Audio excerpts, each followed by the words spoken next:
Guys നമ്മൾ അച്ചുകുട്ടിക്ക് ഒരു gift ഉണ്ടാക്കി. ഞാൻ എല്ലാവർക്കും ഒരു ഗിഫ്റ്റ് ഉണ്ടാക്കിയിട്ടുണ്ടായിരുന്നു. അപ്പം അച്ചുവിനും കൂടി ഉണ്ടാക്കി. അപ്പം ഞാൻ അച്ഛനോട് പറഞ്ഞത് അച്ചുവിന് വേണ്ടി ഒന്നും ഉണ്ടാക്കിയത്. അപ്പോൾ ഞാൻ ഉണ്ടാക്കി നമുക്ക് കൊടുക്കാതെ ഇസം അച്ചു കാണാതെ എന്നോട് പറഞ്ഞ അപ്പൂപ്പൻ്റെ അമ്മൂമ്മയ്ക്ക് മാത്രമേ ഉണ്ടാക്കിയിട്ടുണ്ട്, അപ്പൂപ്പൻ്റെ അമ്മയ്ക്ക് അമ്മയ്ക്ക് അച്ഛനും മാത്രമേ ഉണ്ടാക്കിയിട്ടുണ്ടെന്ന് പറഞ്ഞപ്പോൾ എനിക്ക് നല്ല വിഷമമായിട്ടുണ്ട്. അതിനൊക്കെ ഉണ്ടാക്കുമെന്ന് പറഞ്ഞപ്പോൾ അത് നല്ല വിഷമമായി. വേഗം കൊടുക്കാം, ഒളിപ്പിച്ച് വെച്ചേക്ക് വരണം കേട്ടോ ഞാൻ.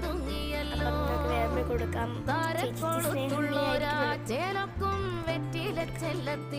ഒരു ഹാർട്ടിന്റെ ബോക്സ് ആണ്. ഇതിനൊക്കെ ഇതിനകത്ത് ലെറ്റർ ഉള്ളത് നോക്കി ഞാൻ കൈകൊണ്ട് ഉണ്ടാക്കിയാണ്. ഇത്രേ പറ്റുന്നു. കഥ കേട്ട്